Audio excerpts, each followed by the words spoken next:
So this talk is about hierarchical storage.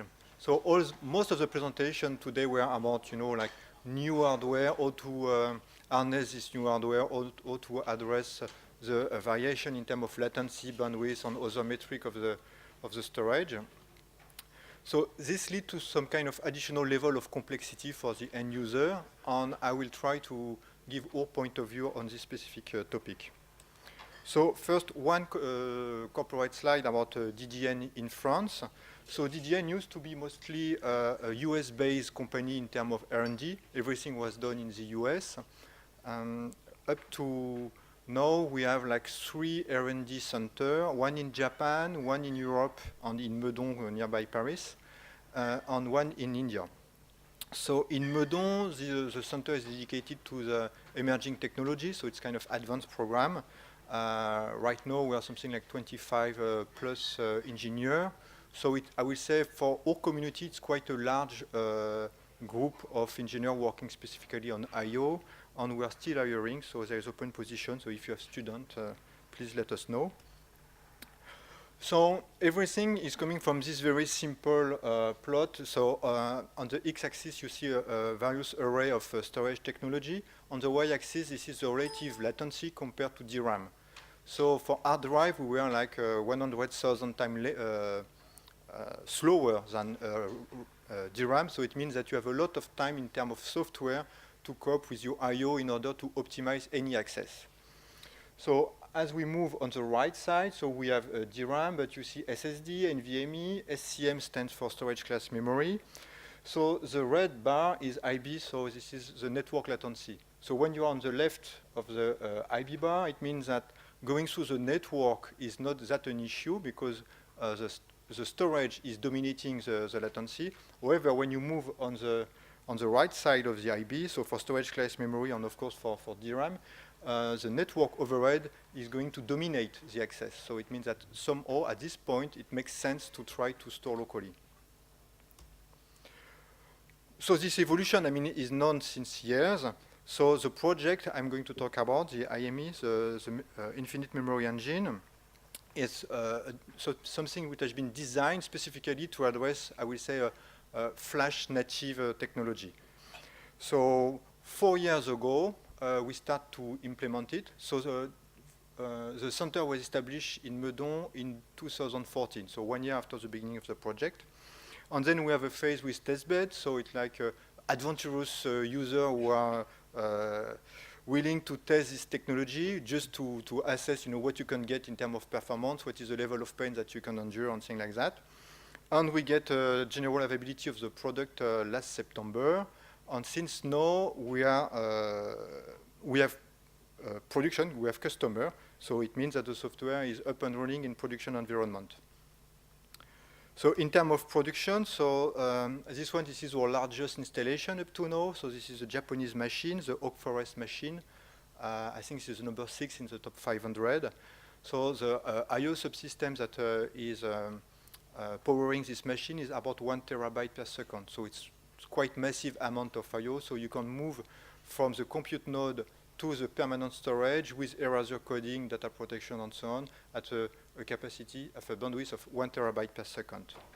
So there is another large installation. I guess this is the second largest in the world. So it's still in Asia. It's in Singapore. So it's a national computer center in Singapore. So this one is about 500 gigabytes of burst buffer. And on the second level for the permanent storage, this is Lustre with 200 gigabytes per second. So on this machine, what is interesting for us is that since they are large systems, we can run some scale-out experiment.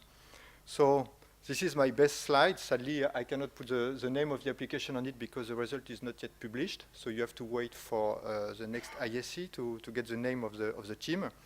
So this is a neuroscience application that we run at ESTAR. So we run 2 kind of experiments. The first one directly against Lustre, so I will say the traditional HPC file system, and the other one using the burst buffer, so the flash native I/O accelerator, and we get an improvement by a factor of 1,000. So we are very happy with this result, of course. So to be clear, it's because the application has a pathological behavior for Lustre. So all the nodes are trying to access at a fine granularity the exact same file at the same moment, so this is really killing the performance of Lustre. However, for the burst buffer, this is exactly the kind of pattern where we have put a lot of design effort to handle. So here we have really a very good efficiency, something like 80% of the network bandwidth, while for the Lustre case, I think we are something like 0.5% of what the system is supposed to be able to deliver. So more reasonable, less extreme case, so it's a weather forecast application. So here we have a much better, but not like 1,000, but we have still a much better efficiency. Overall, we are able to improve the total application, not just the I/O part, but the total time to science by a factor of 50%, so 1.5. So what is more interesting for me, this is the next slide, is that we look at the distribution of the I/O time for individual requests. So on gray here, you have the Lustre, I will say, I/O latency, and on red, you have the IME I/O latency. So what you can observe is that for most of the time, the red bar is quite uniform and fairly low, around 4 seconds, I guess, or milliseconds. I don't remember the scale, but that's not the point. For Lustre, you have the two bottom bar, gray bottom bar, which are faster than IME, but then you have a much larger distribution. So it's like the Lustre is not able to deliver consistent and uniform, I will say predictable latency for I/O. So maybe this is where the burst buffer is improving performance. So the idea is that what is basically hammering the ability for the file system to deliver good performance. So it's not just Lustre, so there is some plot with a spectrum scale. So here's this very simple experiment. I have a 64 MPI rank, which are addressing the same file. So it's single shared file access. On the x-axis, you have time. On the y-axis, you have the address space. So it means that when you have a horizontal plateau, the rank is stuck. It cannot evolve in the address space. It's waiting. And then when it climbs a staircase, it means that it was able to write data on a specific slice of the address space. So what you can see here is that there's a lot of plateaus. There is non-uniformity. So this plot is representing somehow the log contention on the file. So I just put on the same scale, but the same experiment running on the native Flash I/O accelerator, and you see it's much more uniform. So it's quite consistent with the previous result. So we push a bit further. So we take an appliance, we move all the hard drive, and we plug SSD into it, and then we try to look at the bandwidth that we can get out of this system. So just to make the difference between software stack and hardware involvement. So here you have SSD, and we run some nice experiment, quite equivalent to the one I've just showed previously. And what do we get is that we get something like 2 gigabytes out of 50. So it's like a 4% efficiency. It's fairly low. So my point here is that SSD on NVMe on storage class memory are really changing the order of magnitude in terms of response time. And we are trying to cope with this very new hardware, very new order of magnitude with old software stack. And maybe the legacy of the software is becoming unbearable for us. So right now, this is I will say the pipeline that we are advocating at DDN. So you have on the left side, you have the compute node. Then this compute node, they are going to emit I/O request interleave in a very bad way. I mean, friendly for the end user, but very unfriendly for the parallel file system. There is this I/O proxy, so I/O accelerator, which is using memory on SSD in order to store the data, provide eraser coding and things like that. Also reshuffle the I/O and move them back to a second layer of storage, Lustre or GPFS, but in a much more friendly way. So we try to aggregate nice I/O, like 8 megabyte, nice I/O. So Lustre then is able to deliver very good performance on this. So the problem is that finally we move from a flat storage to a pipeline. So there is kind of hierarchy. So we have to help the end user to manage this. So how am I going to handle these two layers, and maybe in the future, nearby future, more layer in my storage. So the first thing that we propose is to integrate this in the job scheduler. So for the end user, when he's going to submit a job in the cluster, he will get a prologue and epilogue script, the prologue being in charge of fetching the data out of the slow but capacity file system, like cluster or GPFS, move them in the SSDs, and at the end of the job, then we drain the data back to the parallel file system, and we can apply some data policy. So do you want to save all your data on Lustre, or are you okay to get rid of the last or the three first caramba. Checkpoint. Merci. So yes, the idea is that we are saving all the checkpoint data on the SSD, but of course we just want to archive the last one. So this is, I would say, very preliminary vision. So we have a hierarchy. We have provided some tools to help the user to cope with it, but we know that HPC applications are much more complex, and now we are going to look a bit about, I will say, the dirt under the carpet.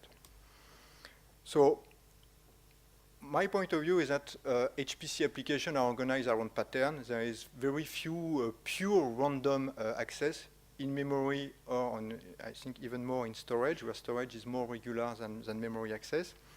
And it has very deep roots. So here, if you see this 3D mesh, and this 3D mesh, so when we allocate part of the mesh to various compute nodes, there is a logic into it. So we try to, of course, to aggregate a consistent neighborhood part of the mesh to the same compute node.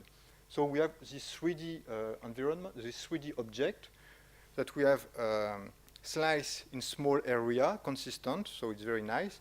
But then when we move to the file system, what do we get? We get a 1D address space. So you are mapping 3D over 1D, so we get this completely scattered access, but still there is a structure into it. So I will say this is an expression of the spatial locality. There is also temporal locality in our usual application. So checkpoint, for instance, but also typically if you look at file contention, which is something which is really hurting us, as we saw in the previous example, file contention is typically a temporal phenomena. So you have all the MPI rank, which are all the processes who are trying to address the same file at the same moment. They fight to get the lock and to write their little contribution to the file, and then they move back to a computation phase, and the file is completely not unsolicited for a period of time, and then again the contention arises. So this pattern, they have some meaning in terms of application, but they have also some implication in terms of device. Because we know that SSDs are not just like a very nice electronic device, no difficult things to understand like a rotating platter and things like that. No, we have to deal with wear leveling. So there is a limited number of write cycles that a SSD can endure. And so a vendor has developed quite sophisticated mechanism in order to increase as much as possible the lifetime of the device by spreading the wear among all the cells. So the one important thing for us, I mean, I would say an advantage of software, is that we have our own low-level I/O layer at the appliance level. So we can do some reshuffling of the I/O pattern to the SSD. So instead of writing 4K random access, we do some kind of coalescing, and we try to be more friendly for the device itself in order to increase its endurance. So what we did in the lab is that we bought some SSD and we burned them to death.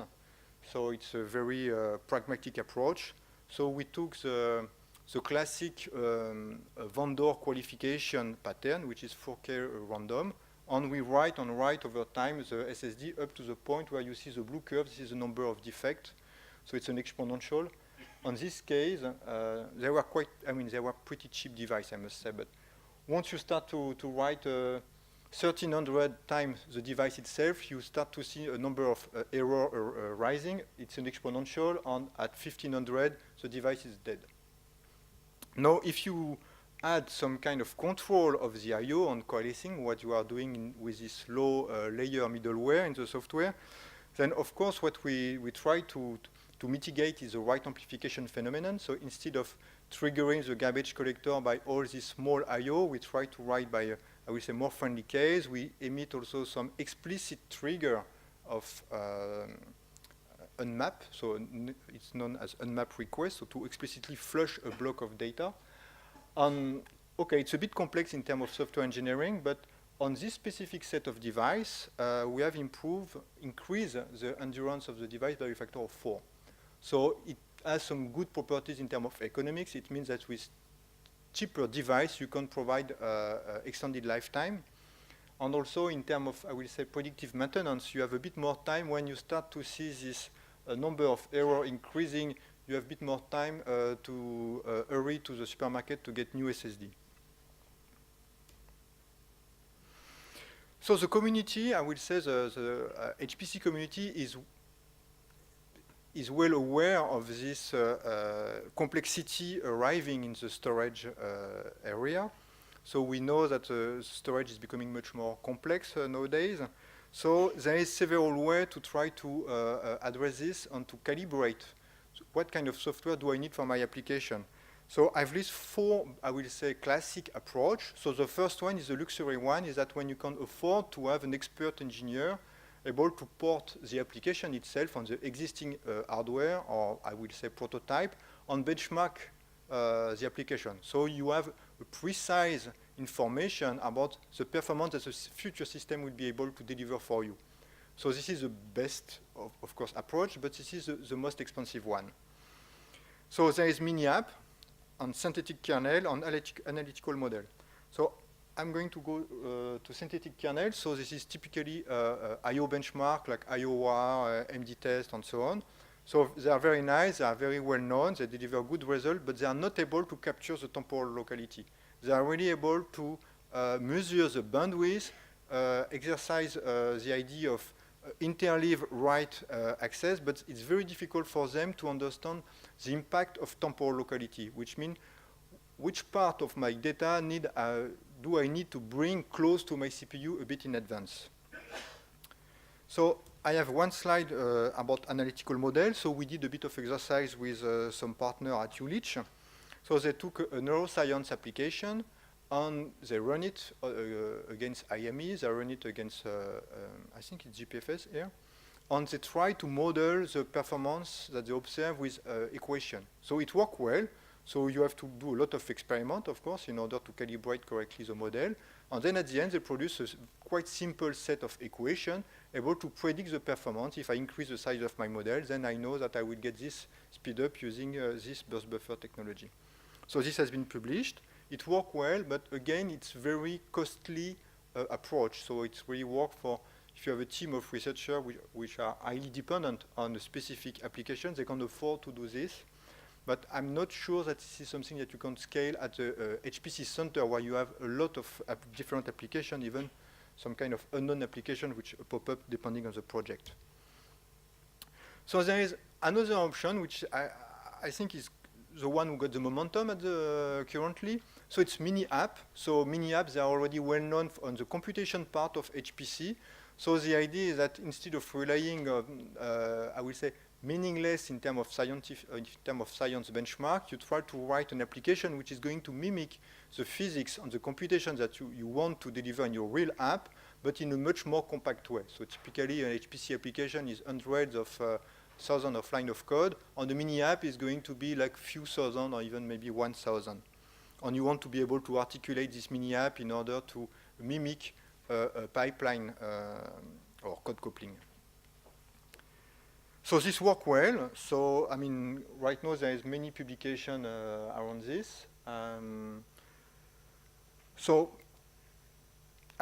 for me, this is really a relevant approach. So there is two really important things is that you have a reasonable, not exact like porting the whole application, but you have a reasonable information about the quality of the results that you are going to get with the future system. You have a reasonable understanding of this result. So you are not blind. No? It's just not just the result, oh, it's going faster. You understand why. However, again, it has some engineering costs. You need some experts, so you need a scientist able to write this mini app. And also there is, I will say, a maintenance cost. So you have to maintain this code. It's part of your source tree. And if the real app is evolving, then you have to apply the evolution to this mini app. So it's not free. It's not a one-shot like porting an application on a new hardware, but it's not free. So here, the approach what we are promoting at DDN, it's based on application, on tracing. So what we try to do is somehow to find a place between the full app and the mini app.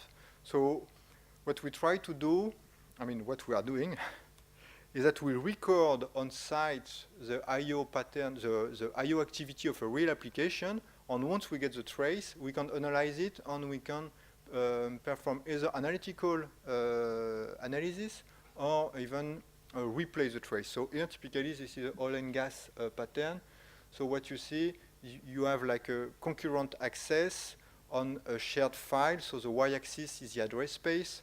So during the simulation, you write from 0 to 350 gigabytes.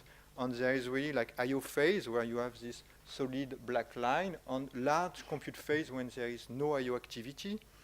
And we are capturing also the MPI barrier because we think they are important for our code. So this is a green and red dot line, vertical line. So once we have captured the trace, we can replay them. So we did this exercise a couple of times. So we have the trace. We have to find a not that stupid way to compress them because we capture a trace on 2000 core, but I don't have 2000 core in Meudon, so I have to shrink a bit my application. So I have to find a meaningful way of performing the homothéty. And then I rerun this against my IME, and I can go back to the customer and say, we think that you are going to get this speed up. So we engage some credibility on this.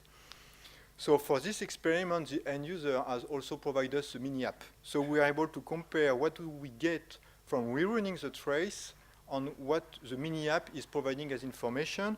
On, I will say, in 15% error, we were matching.